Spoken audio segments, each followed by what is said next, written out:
Bienvenido a este rollo de Compartiendo Cine, un proyecto de cine entre compas. Aquí vamos a cotorrear y hablar con la neta. Y compartiremos experiencias para que te sirvan a ti y pierdas el miedo a todo este desmadre y comiences a crear. Esto es Compartiendo Cine. Un saludo a todos amigos de Compartiendo Cine. Hoy tenemos el honor de tener un gran invitado. Él es el ganador de Oscar y también multipremiado por su trabajo en la película Son of Metal, pero obviamente tiene una gran trayectoria que ya nos estará contando. Conmigo está el día de hoy Jaime Baxt. ¿Sí lo pronuncié bien? Muy bien, Caleb. Mucho Muy bien. gusto. Es un honor. No, es un honor para mí poder estar platicando con alguien con la trayectoria que tú tienes, ¿no? Estaba revisando tu IMDb y creo que tienes más de 100 créditos. Ahorita no recuerdo la cifra exacta, pero creo que eran cerca de 130, 140 créditos en el área de sonido, ¿no? Es una trayectoria impactante y sobre todo si te metes a ver los títulos de las películas en las que has trabajado, pues son títulos importantes, ¿no? Fuera de esta más reciente, donde fue que tuviste la oportunidad de ganar el Oscar, desde antes, pues se ve que ya hay un trabajo enorme, ¿no? Y bien, eh, y, y, y lo menciono porque de repente, pues lo que más llama la atención a la hora de uno que ve los créditos de una película, el cine y todo eso, pues uno ve el director, uno ve el fotógrafo, ve al actor, pero hay más gente detrás de una producción de cine que de repente pasa desapercibida del ojo público, y creo que tú eres una de las piezas claves siempre dentro de una película, la parte del sonido, que creo que es la mitad de la película, ¿no? Entonces, me gustaría comenzar con la pregunta de en qué consiste, ¿no? Tu trabajo, qué es realmente lo que haces para, para una película, ¿no? Ok. Mira, de hecho yo te diría que el sonido cinematográfico en realidad se compone de como de tres grandes grupos. Por un lado tienes el equipo de gente que graba todo el sonido de producción, que está en el set, que es el que se encarga de capturar las escenas. Y, y ahí ya tiene que haber todo un diseño y un concepto, porque no es una cosa de poner un micrófono y ya estuvo, sino que se trata de que entiendas qué está viendo la cámara y, y, y obviamente de qué se trata la película y realmente qué es lo que los actores quieren transmitir a través de sus palabras, de sus acciones. Entonces, ese es un primer equipo, el equipo de, digamos, de rodaje, de producción de sonido directo.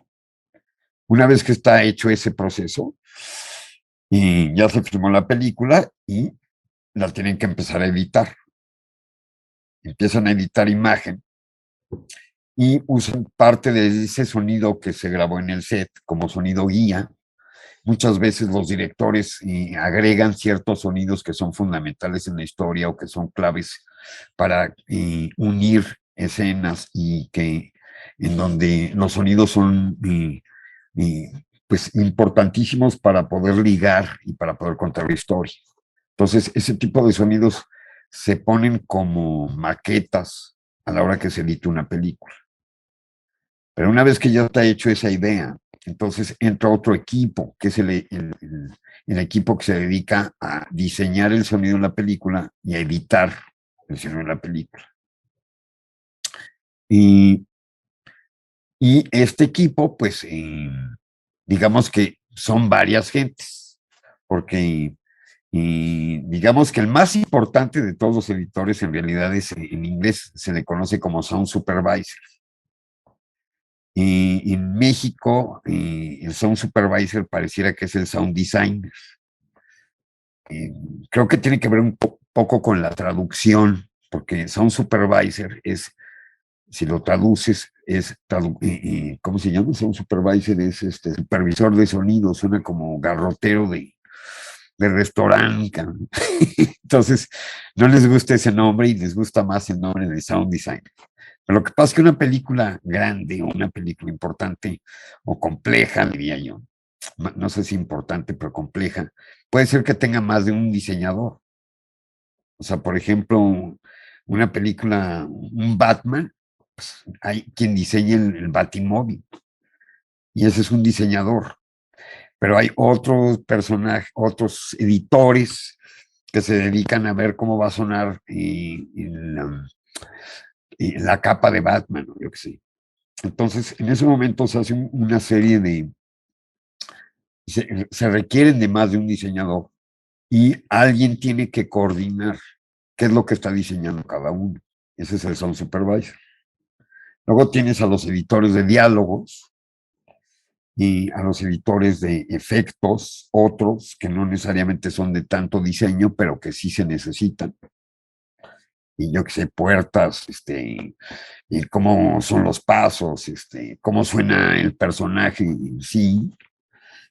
No tienes a otro equipo que se dedica a todo lo que tiene que ver con los ambientes del sonido de una película, los ambientes, espacios en donde suceden las cosas. Y o si es una película, por ejemplo, de ciencia ficción, pues entonces inventas cómo sería ese lugar, ¿no? Cómo sonaría. Y en ese momento, por ejemplo, ese diseño, ahí ya necesitas un diseñador de ambientes. Sería un sound designer de ambientes. O si es una película de época, en donde necesitas establecer cómo sonaban cómo sonaban las ambulancias en 1940 y cómo suenan las ambulancias ahorita, pues no son las mismas, ¿no? Por decirte, o los coches, o los aviones, o yo que sé, a lo mejor habían carruajes en lugar de, etcétera. Entonces, entonces son como esos 4 grandes grupos, ¿no? Que son, digamos, diálogos, efectos, ambientes, sound designer para cosas específicas que puede ser de cualquiera de ellas, ¿sí? O sea, puede ser que hay un sound designer de voces. ¿Sí me explicó? O sea, cuando realmente hay diseño específico. Y bueno, y por supuesto está el editor de música. O sea, en realidad son 5 editores muy importantes. Depende del tamaño del proyecto, es probable que exista un supervisor de diálogos, un supervisor de efectos, un supervisor de ambientes y un supervisor de música, de edición de música, que a su vez tienen un equipo de editores, porque una película a veces es muchísimo trabajo de edición. Entonces, pensar que lo vas a hacer tú solito, pues sí se puede, pero pues es una cosa muy chiquita. O si se puede, si es una cosa mediana, ya necesitas empezar a pensar en un equipo. Y si es una cosa compleja, bueno, pues si tú te ves los créditos en una película, digamos, de alto presupuesto en la industria, pues tiene, no sé, 60, 70 gentes editando y trabajando en el sonido de una película. Ya que tienes todo eso hecho, hay una tercer cosa que se hace en sonido, que es juntar todos esos sonidos y mezclarlos. Los vas a mezclar de acuerdo a el formato en el que la película se va a exhibir. Porque antes era muy fácil saber que se iban al cine, pero ahora a lo mejor se van a la tele. Y no necesariamente son series, sino que sí están pensadas y filmadas como cine, ¿no? para televisión. Entonces, son 2 maneras diferentes de pensar las cosas. Pareciera que es igual, pero no es la misma dinámica, no es la misma organización. Esta parte de mezclar sonido para cine, de lo que se trata es de que una vez que tienes todos estos sonidos y estos elementos que fueron editados, y se trata de que cuando los vas a mezclar, se trata de que vas a enfocar los sonidos de acuerdo a lo que se quiere contar o del tipo de emoción que se quiere crear. Nosotros, como humanos, tenemos la capacidad de enfocar el sonido. Que cuando tú estás platicando con alguien y estás en un restaurante, pues hay toda una gente, mucha gente en el restaurante, hay mucho ruido, platos, esto, aquello y lo otro, pero si lo que te está contando esa persona te interesa, curiosamente, aíslas mucho los sonidos del lugar y te enfocas en lo que te están diciendo. Si no te interesa y ya te aburrió, entonces en ese momento como que haces un defocus de lo que te están diciendo y empiezas a oír la máquina de expreso, los coches que pasan, incluso estás pensando en otra cosa.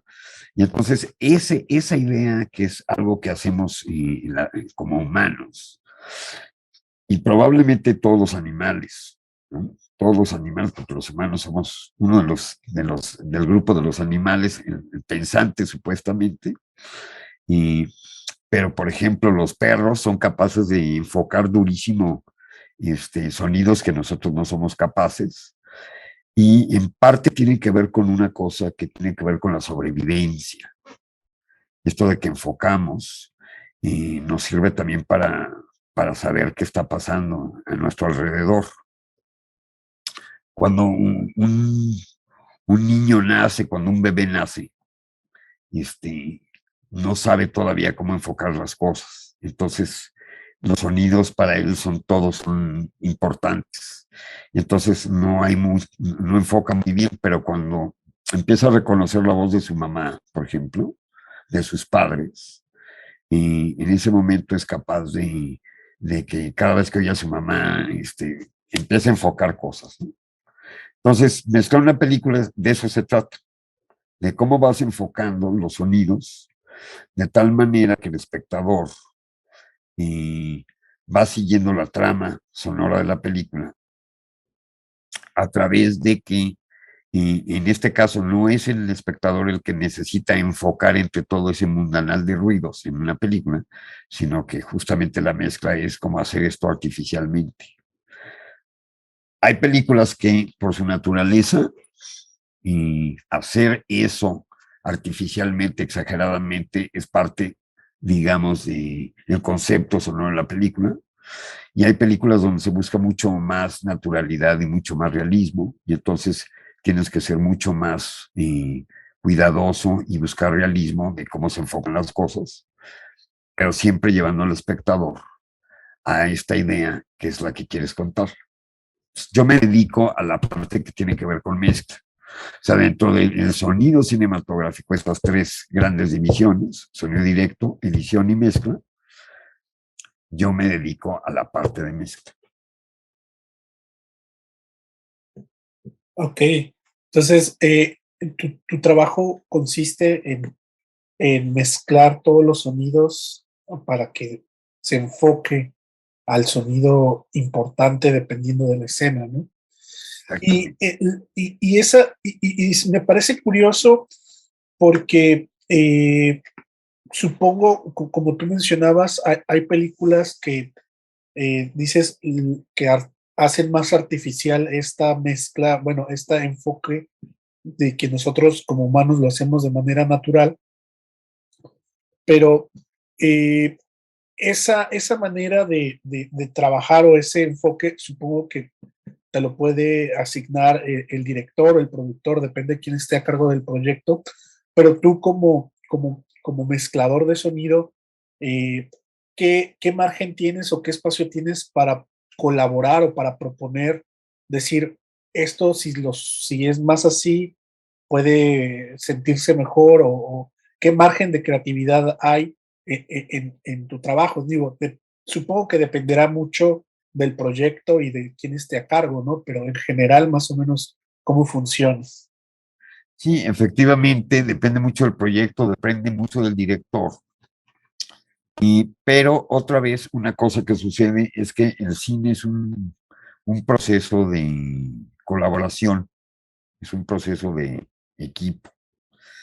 Entonces, normalmente un director eh, que sabe lo que quiere y que va a lograr un gran proyecto, sabe que debe de contar con gente que tenga la experiencia, que lo ayude. O sea, en realidad uno lo que tiene que hacer es ayudar al director. El director obviamente va a marcar la pauta, pero muchas veces el director ni siquiera es el que marca la pauta, sino es la película. Y la edición está armada un poco bajo esa idea. Entonces, cuando ya tienes más experiencia de cómo se mezcla una película y entiendes el tono y la exageración o qué tan natural o qué tan fantasioso o en momentos es muy natural y en momentos es muy fantasioso, pues eso ya depende de la experiencia que tienes. ¿Sí me explico? Entonces, por ejemplo, en el caso específico de Sound of Metal, nosotros cuando vimos la película ya tenían un buen rato de edición con la película y habían hecho maquetas. Y cuando la vimos con Darius, el director, Darius Marler, y con Nicolás Becker, el sound designer principal o el sound supervisor, lo que sucedió es que, o sea, bueno, en ese momento estamos Michel Kutulenk y yo, y lo que hicimos es que, bueno, Michel siempre toma muchas notas de todo, de cada cosa que le brinca. Y yo lo que hago es que no tomo tantas notas, sino que lo que hago es que trato de ver toda la película y entender hacia dónde va la cosa. Y entonces, una vez que vimos la película, nosotros inmediatamente les propusimos muchas cosas que tenían muy claras.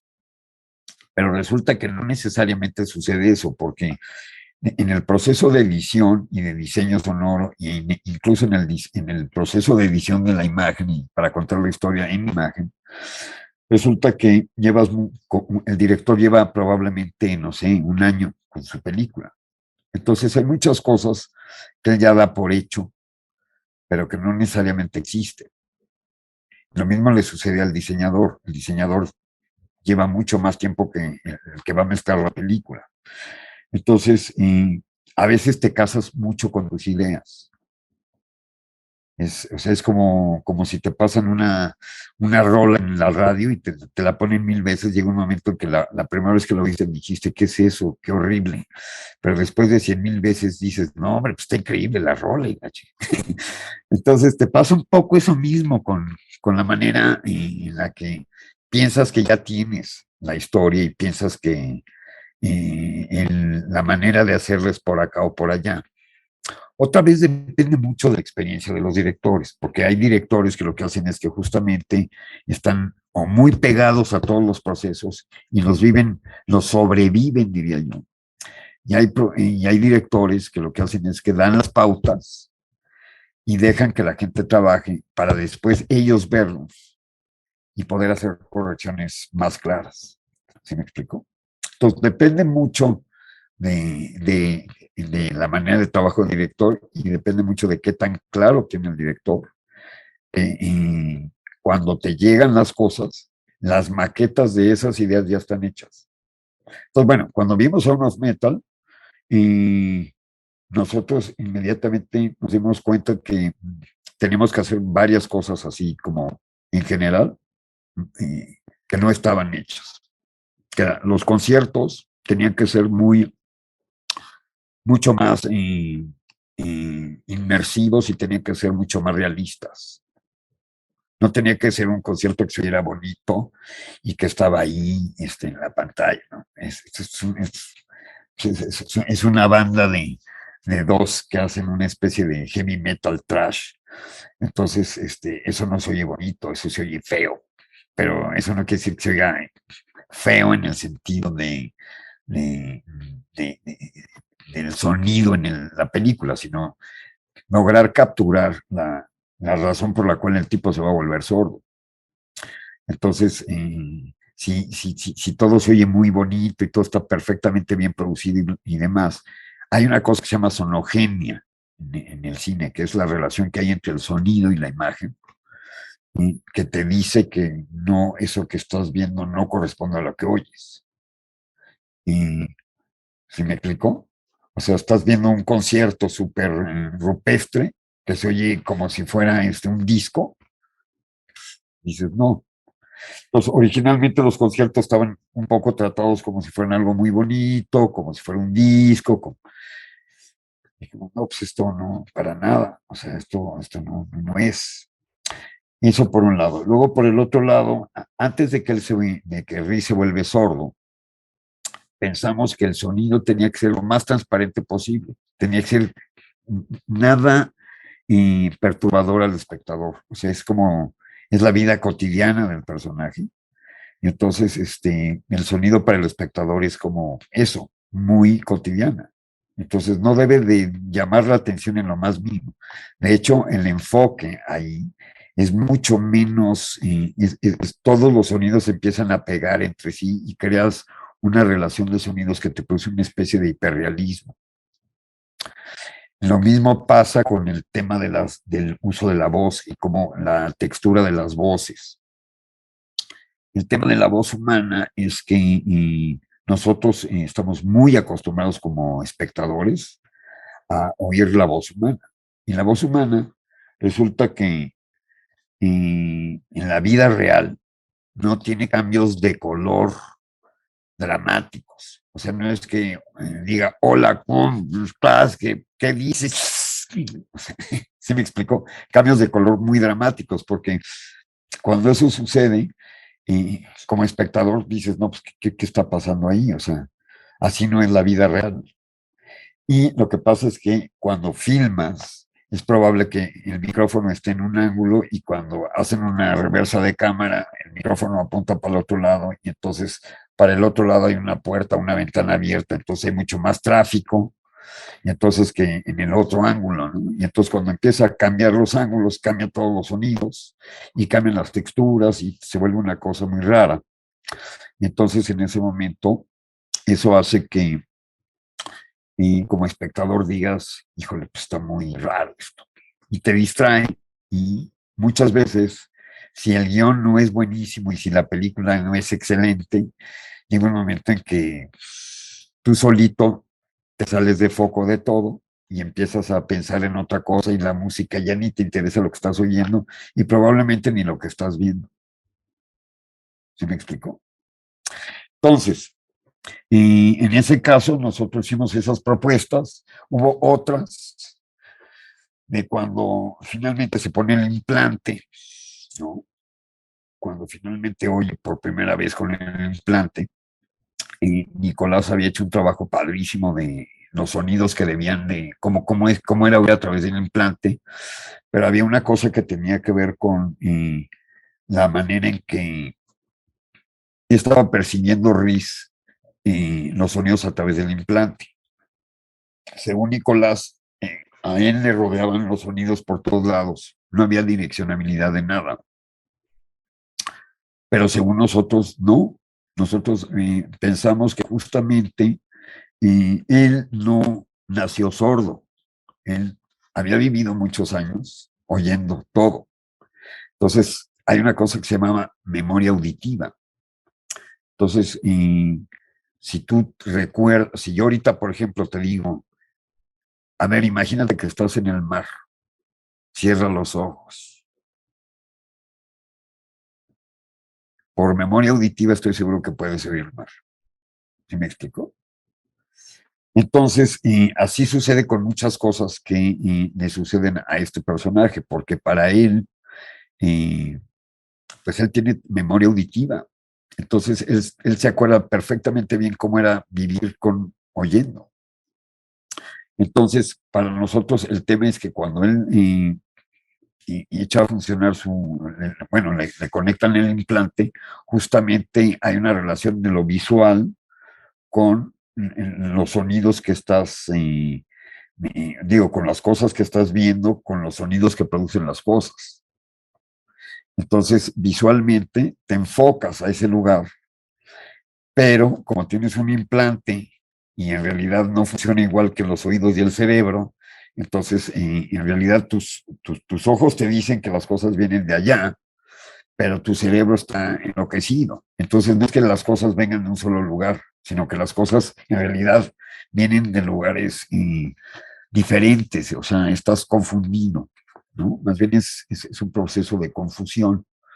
Y entonces ahí hicimos una propuesta muy diferente a la que tenía, por ejemplo, Nicolás, o la que tenía incluso Darius, que no la había oído, porque Nico siempre le vendió esta idea de que él sentía que tenía que ser así. Y nosotros cuando la vimos dijimos, no, pues justamente no. Y al final de cuentas pusimos las dos, y al final de cuentas Darius dijo, no, pues me gusta mucho más en la que el sonido es absolutamente caótico para el personaje. A Nicolás después ya le gustó y después lo entendió y dijo, nunca lo había visto así. Dije, bueno, pues es que eso pasa, porque tú llevas meses trabajando con esto, tú lo viste de esta manera y pues te quedas con esa idea. No sé si eso Claro. explica. Sí, sí, sí.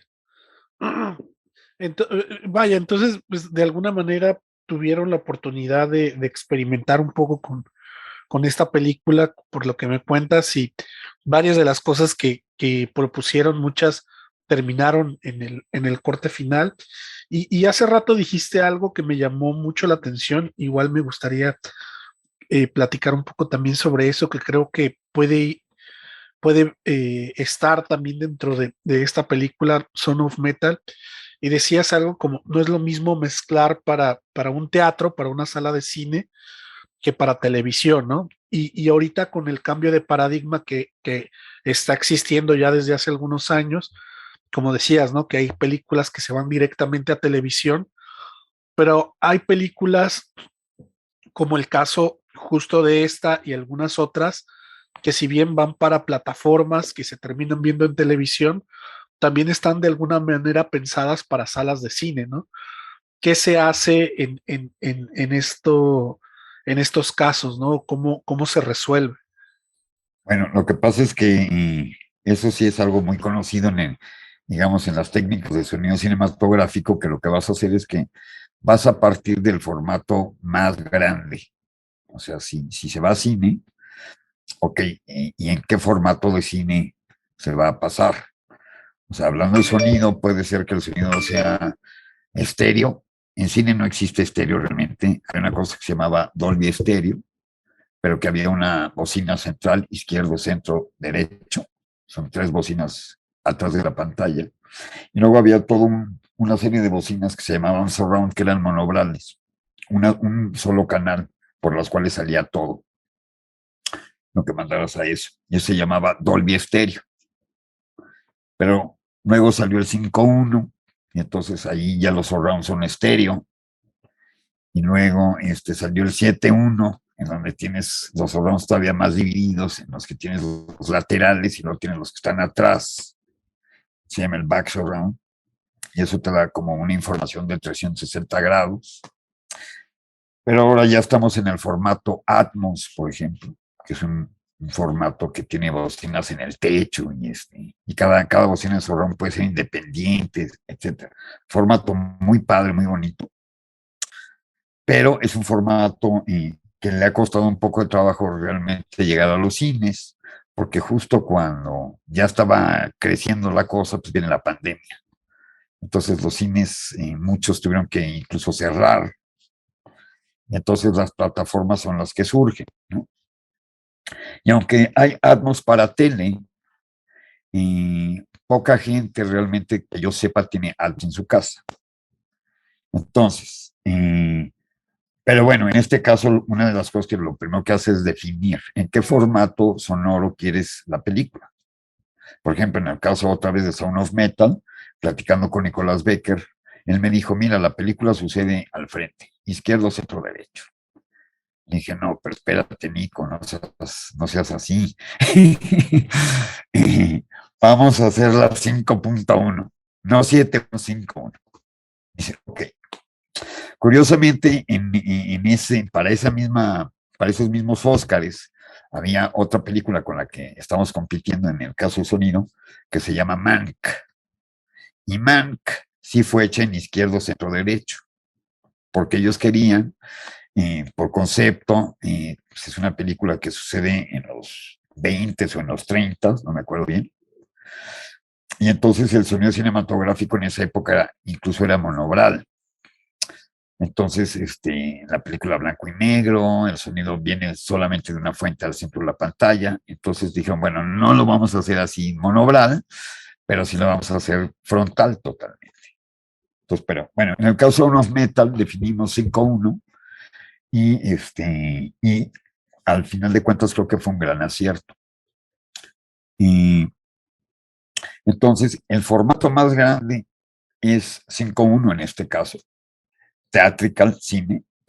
Y entonces te vas a una sala de cine en donde mezclas las cosas a nivel de cine. Y lo ves en una pantalla grande, y etcétera. Entonces, ¿qué sucede? Que en una sala de cine, para mezclar cine, las dimensiones de alguna manera sí importan. O sea, porque mientras más grande es la pantalla, tienes más definición, y mientras más grande es la sala, el sonido se comporta de una manera diferente. Pues es una especie como de concierto en vivo. Entonces el cuarto afecta. Entonces el tamaño de los sonidos, dónde están posicionados, esta manera en la que vas a enfocar las cosas y toda esa cosa, tiene que ver con la relación del sonido y la pantalla, las dimensiones de la pantalla y las dimensiones sonoras en las que estás metido. Si yo me voy a un lugar, a tele, en donde la tele es mucho más chiquita y el espacio sonoro probablemente va a ser estéreo, entonces resulta que mi manera, mi resolución de imagen y mi resolución sonora es mucho menor. Entonces, trabajar mucho detalle a través, o sea, si yo agarro mi tele y mis dos bocinitas y quiero hacer una cosa maravillosa, me va a costar mucho trabajo porque no tengo resolución ni visual ni auditiva. Incluso la otra cosa que va a afectar mucho, que va antes de todo este proceso sonoro, tiene que ver con el ritmo de la película. Si yo edito todo en una computadora, en mi casa, y después lo proyecto en grande, resulta que a la hora que lo llevo a en grande, el ritmo de la película cambia por la resolución que estoy viendo. Entonces, normalmente sí editas como en esta cosa de tener como una especie de tele muy padre o lo que sea, pero hay un momento en el que lo quieres ver en pantalla grande para entender el ritmo de la película. ¿Sales? Una vez que ya acabaste esto, empiezas a hacer los procesos de ir haciendo el sonido chiquito y la imagen chiquita, al grado tal de que pues acabas en esto, ¿no? O sea, yo si acabo, si hago una película en grandote, sí puedo acabar aquí, pero está muy difícil que yo empiece haciendo una película con esto y la acabe proyectando en grande. Cuando la proyecte en grande va a ser un desastre, pero sí puedo ir de grande a chico. Ok, ok. Sí. Y bueno, y la mezcla de tele también, sí, la mezcla de tele también lo que necesitamos es que exageramos mucho más el tema de los enfoques. Porque otra vez, si tú vas al cine, el cine en teoría es un lugar controlado, es un lugar en donde las películas se van a proyectar con cierta cantidad de luz, en el sonido, etcétera. Esa es la teoría, ¿no? No siempre pasa, pero si estuviera bien la cosa, así debería de ser. Y pues partimos de que debe de existir eso. Ya de cine a cine puede variar. Pero cuando te vas a tele, esos estándares no existen.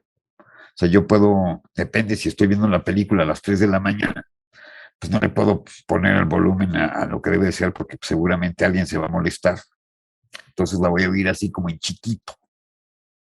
Entonces lo que necesitas es que exageras un poco ciertos, la manera en cómo enfocas. Pero si tú partiste de hacer el sonido para cine, entonces lo que haces es que creas una cosa que se llaman stems o grupos de sonidos ya premezclados, ¿no? Los diálogos ya están en un stem que tiene 5 canales o 6, perdón, en donde los diálogos ya sí se panean, tienen reverbs, cambian de ecualización, lo que sea, todo eso queda grabado en ese stem. Y la música igual, y los efectos, y cada uno de los grupos, estos que mencionaba, ¿no? Que puede ser diálogos, música, efectos, ambientes, incidentales, por ejemplo.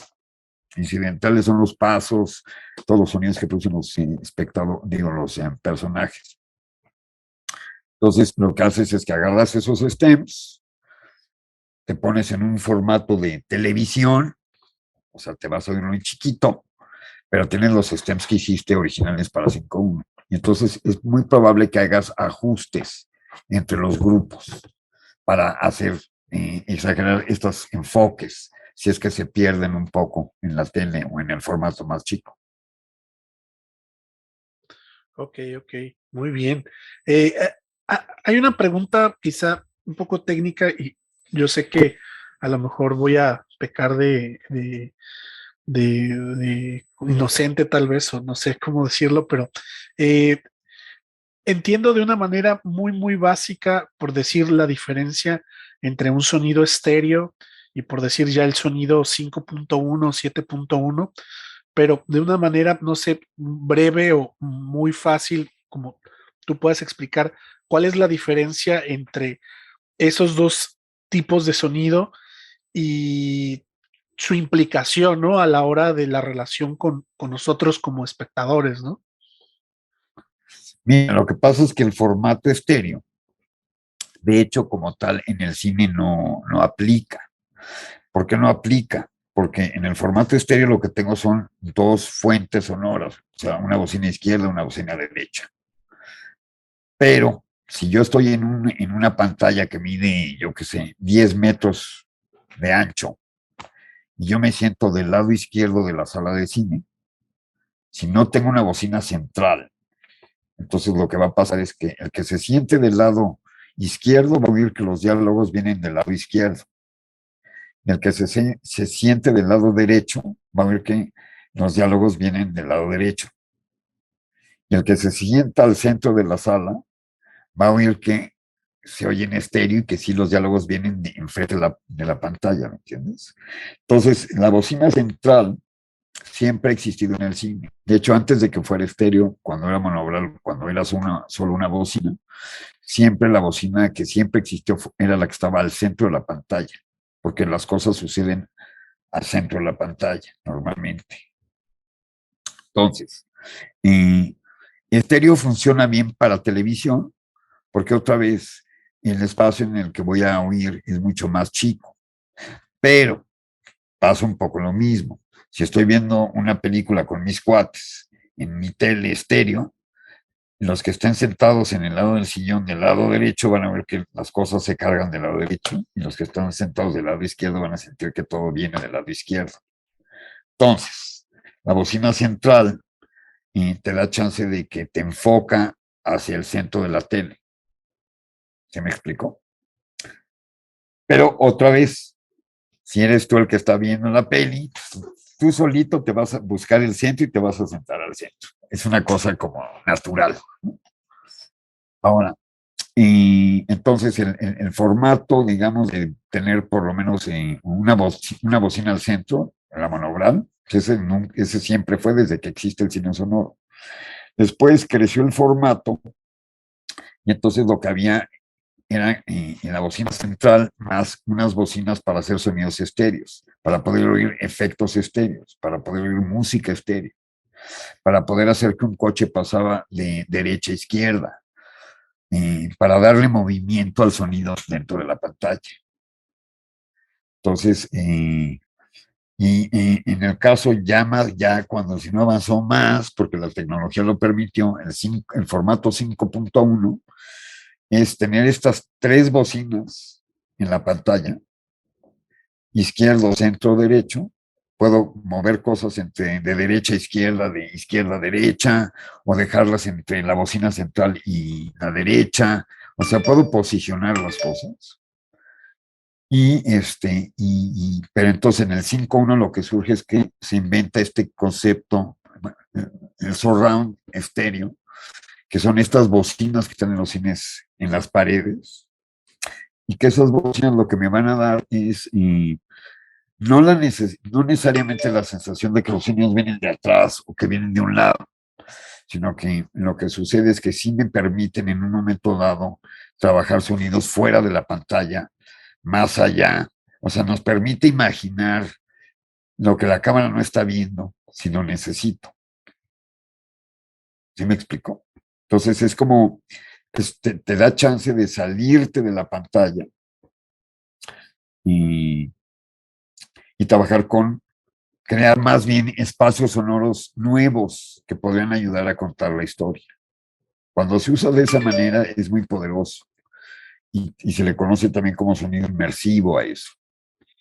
Ahora ya también está el sonido 360, pero todo eso parte un poco de la misma idea, de tener nosotros en la vida real, aunque tenemos solamente dos oídos, somos capaces de saber de dónde vienen los sonidos, porque los sonidos cuando llegan a nosotros, si el sonido viene, digamos, a ver, de este lado, de la derecha para mí, de la izquierda para ti, entonces lo que va a pasar es que el sonido va a llegar primero a este oído que a este. Esa diferencia en tiempo de que los sonidos llegan a diferente tiempo, eso nos va a dar información de dónde vienen los sonidos para empezar. Y la otra cosa que nos va a dar información es de el tamaño del espacio en donde los sonidos están ocurriendo. Entonces, si yo entro a una catedral con con los ojos cerrados, inmediatamente me doy cuenta de que estoy en un lugar muy reverberante, grande, etcétera, ¿sabes? Y, en fin, otra vez todo eso tiene que ver con parte de sobrevivencia y de cómo vivimos. Entonces, el formato 5.1 es un formato más grande que te da más chance de representar esa idea original, y el estéreo definitivamente para cine nunca fue ni siquiera considerado. Dolby Estéreo es otra cosa, pero el estéreo normal, que no tiene bocina central, Dolby Estéreo sí tenía bocina central, y el estéreo normal de dos bocinas no sería, vamos, el sonido y la imagen estarían totalmente dislocados. Ok, ok. Ahorita mencionaste algo y se me vino algo a la mente, que es el que hablabas del sonido 360, que hace un tiempo estaba viendo como experimentos que no sé hasta ahorita hasta dónde ha llegado el generar sonidos de manera artificial a través de softwares y algoritmos, donde te pones unos audífonos y tienes esta sensación de que el sonido te rodea, ¿no? Un poco, y ya sin necesidad de tener todo un equipo de sonido alrededor, se genera de manera artificial. No sé si tú has trabajado con algo de eso, tengas conocimiento un poco acerca de ese, creo que le llaman sonido 3D, una cosa así, no recuerdo muy bien. ¿Crees que tenga algún futuro, por decir, para implicaciones domésticas, por ejemplo, para ver cosas en televisión, en streaming o algo por el estilo? ¿Tú qué futuro le ves a eso? No, de hecho sí, tiene mucho futuro. Lo que pasa es que el sonido 360 o el sonido inmersivo, pero sobre todo el sistema 360, que es una cosa que también se le conoce como sonido binaural, y en realidad fue desarrollado para la industria aeroespacial, en realidad. Por ahí empezó todo el rollo, y para la cosa del espacio. Porque si tú estás en una nave espacial y tienes una alarma, si es visual solamente, no necesariamente. Si estás muy clavado aquí, no vas a ver acá. Pero si el sonido de repente te aparece por donde está el foquito que está brincando, entonces en ese momento la reacción es voltear a ver qué está pasando, ¿no? Entonces, pero el tema es de que si tienes 1000 botones en una nave espacial, pues ni modo que pongas una bocina a cada alarma. Entonces, se trabajó esta idea de el sonido binaural, que lo que hace es que con solamente dos bocinas puedes crear la sensación. O sea, para sonido binaural necesitas audífonos, para empezar. O sea, si yo lo reproduzco con unas bocinas estéreo, del todo no funciona muy bien. Funciona, pero no como con audífonos. Entonces, vamos, hubo mucho desarrollo para esa parte. Y para todo lo que tiene que ver con juegos, que yo sepa, hay muchísimo sonido binaural. Y para lo que viene hacia el futuro en casa, otra vez, lo malo del sistema binaural es que te obliga a que ya sea que te pongas audífonos o en el caso de, digamos, en el caso de los sistemas inmersivos, y visualmente te tienes que poner unos lentes y unos audífonos y todo estás como muy aislado. Y me parece que ya tenemos suficiente con los teléfonos como para que cada quien esté todo el tiempo en su telefonito, como para que acabemos todos conectados a unos lentes y a unos audífonos, ¿no? Sin embargo, de alguna manera se va a intentar seguir desarrollando eso. Y no sé si Apple creo que está sacando unos lentes que ya ni siquiera vas a necesitar tu teléfono. O sea, viene todo ese desarrollo y se va a usar hacia ese tipo de aplicaciones también. Sí, como no. Los juegos, ya ahorita casi todos. Pero los juegos son muy enajenantes. Entonces, Ok, ok, bien. Sí, sí, sí, sí, yo sabía que solo era, se podía utilizar creo con audífonos, pero igual me llamaba la atención ver qué opinabas de eso. Por otro lado, mencionabas hace poco, pues que cuando te preguntaba sobre, sobre tu experiencia proponiendo y decías, bueno, depende mucho del proyecto y demás. Ahora que tuviste la oportunidad de trabajar en una película de Hollywood, ¿qué diferencia hay, ¿no? Entre trabajar en Estados Unidos para una película en Estados Unidos a un proyecto mexicano, ¿no? Que, o sea, fuera de, supongo, del presupuesto, tú como, como parte de este proceso, ¿qué cambia, ¿no? ¿Qué diferencia hay cuando trabajas para un proyecto mexicano cuando es un proyecto internacional, ¿no? bueno, de entrada yo lo que te diría es que en la parte de sonido, parte de edición se hizo en Francia, en Los Ángeles, pero la mezcla se hizo en México. Esa la hicimos en el estudio, en un estudio que se llama Esplendoromnia, que está en Tepoztlán, en México, a las afueras de México. Y luego nos vinimos a la ciudad a acabarla a otro estudio que se llama Astro, pero toda la mezcla se hizo en México. ¿Y qué diferencia hay entre un proyecto y otro? Pues, otra vez cambia.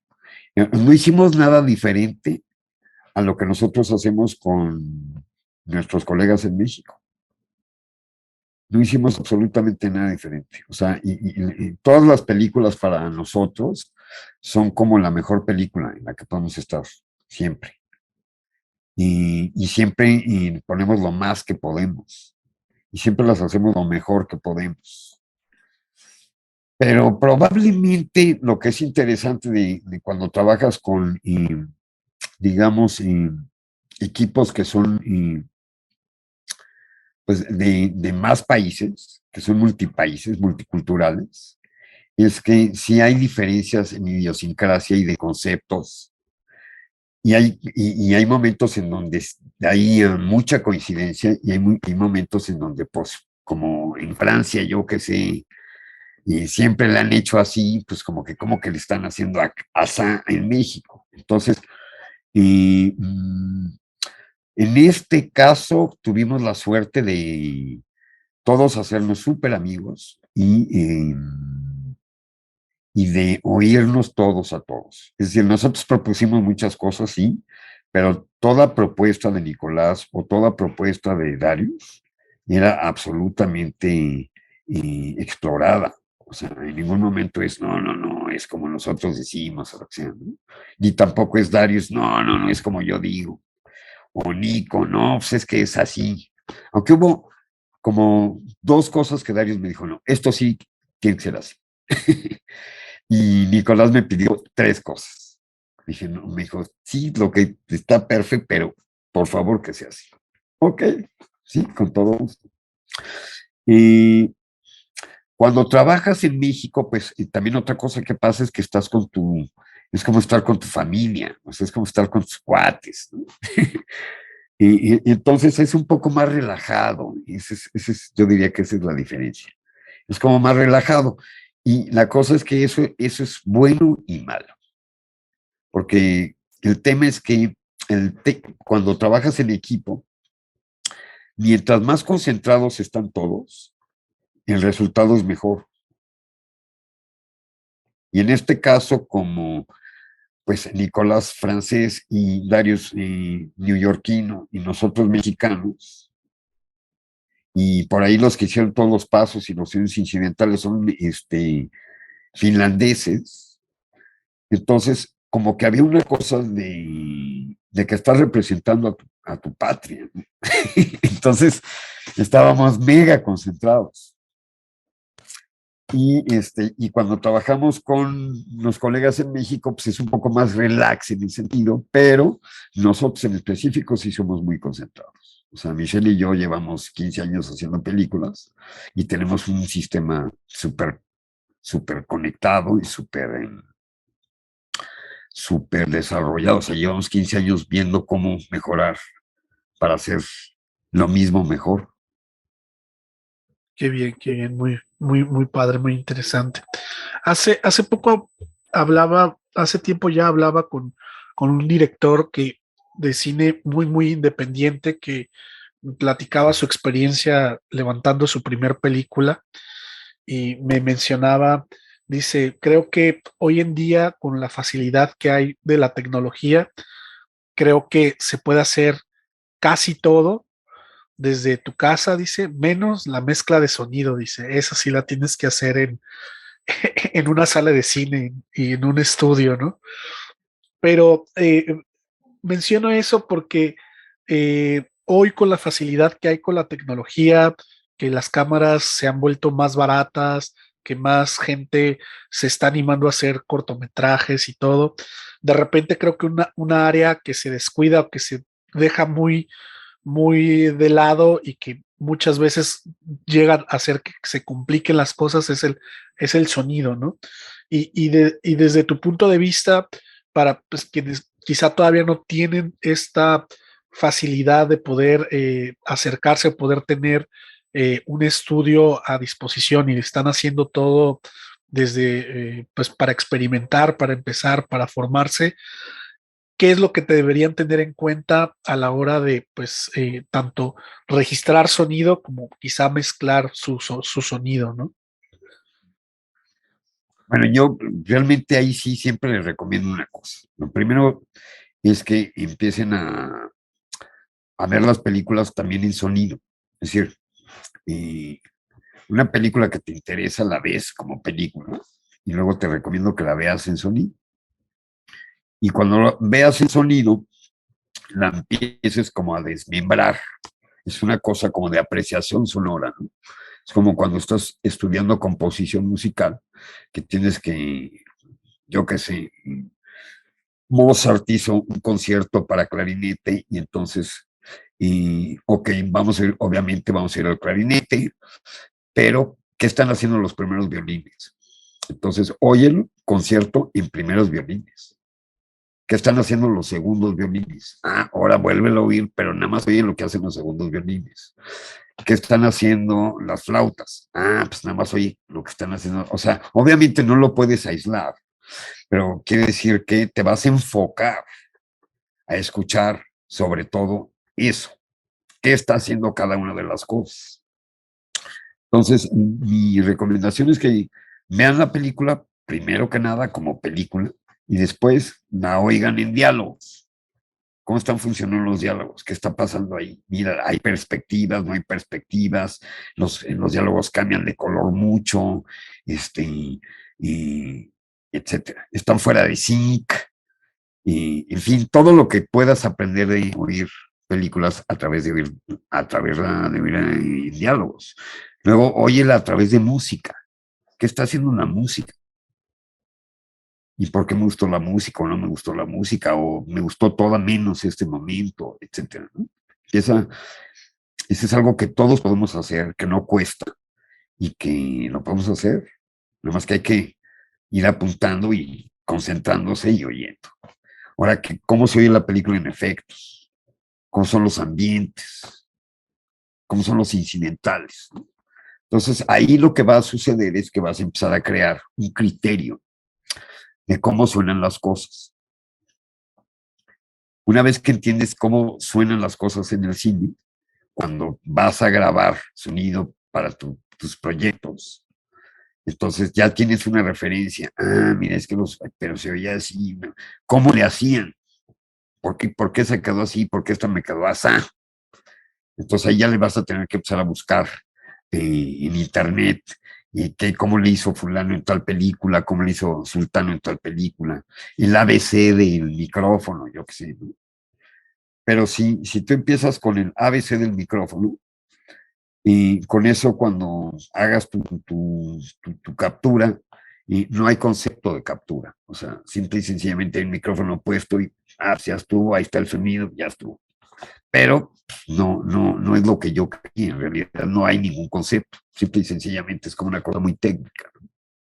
Entonces es a base de oír y desmembrar el sonido de varias películas que te interesen, que te gusten, que empieces a ver qué es lo que está sucediendo, qué es lo que se está oyendo y tomar nota.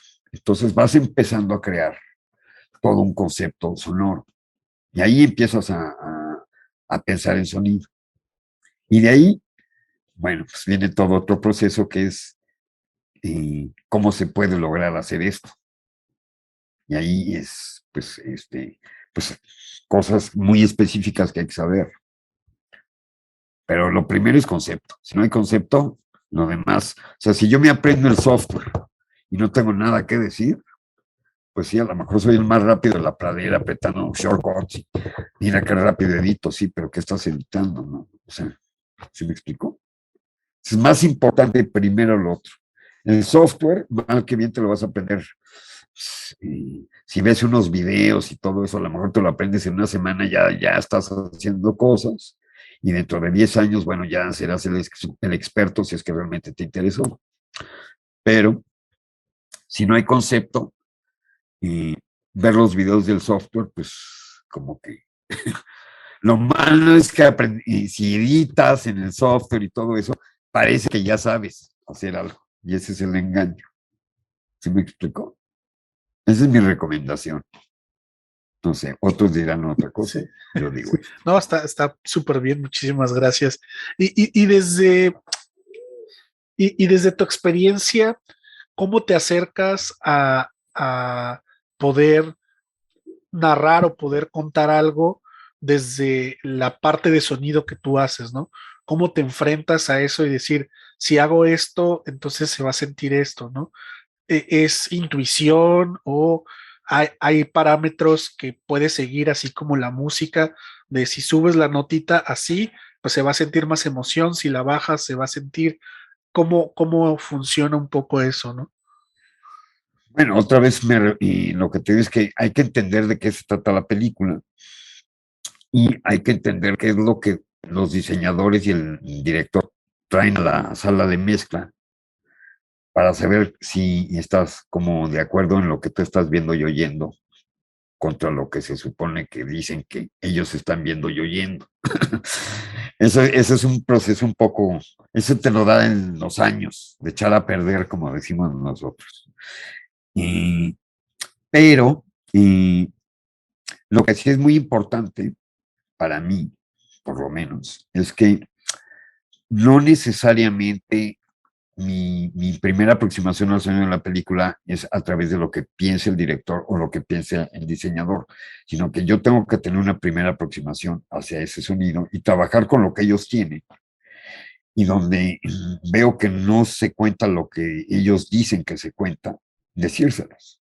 Porque, insisto, ellos ya llevan mucho tiempo trabajando en una idea y a veces un sonido que no tiene nada que ver, según ellos, justifica toda una acción que y finalmente se casaron, ¿no? Y así, todo porque se cayó un vaso o algo así, ¿no? Se habían tomado 10 tequilas y se acabaron casando. Pero pues, en realidad eso visualmente no existe, no está, etcétera. Y en realidad, no sé, o sea, a través de un sonido se quiere lograr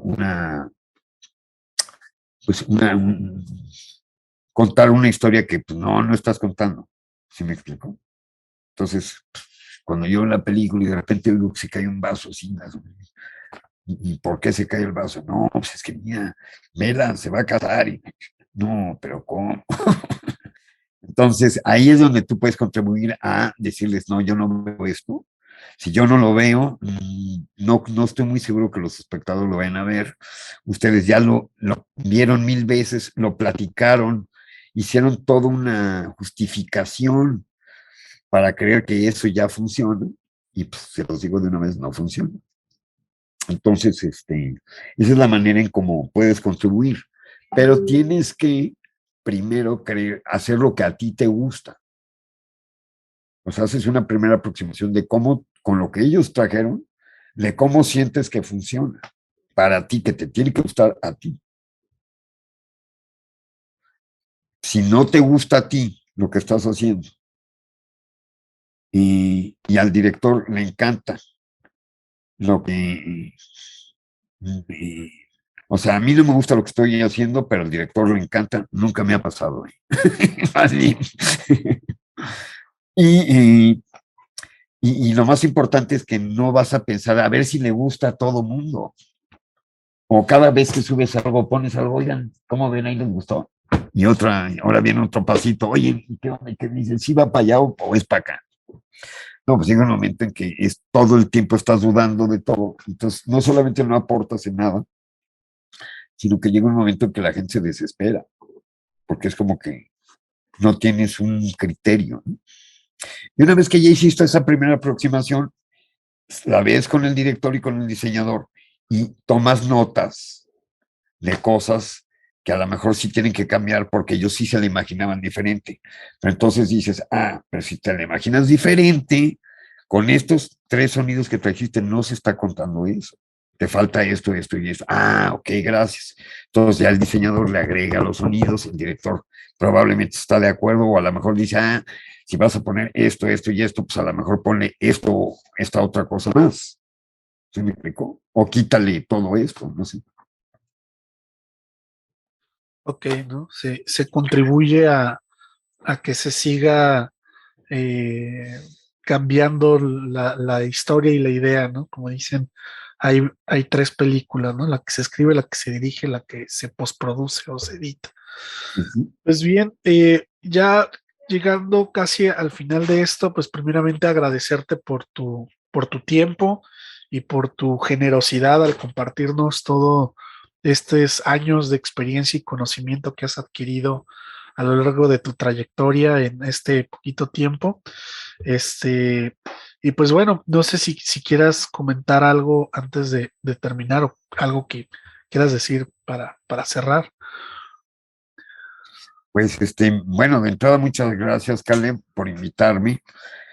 Y yo le diría a tus escuchas, a tus, ya no sé cómo se le puede llamar a esto, a tus Facebook eros, Instagram eros, porque pues ahora ya todos son es así, que el cine va a seguir siendo para siempre, porque es una manera de expresarnos y que va a haber tanto cine como historia se pueden contar.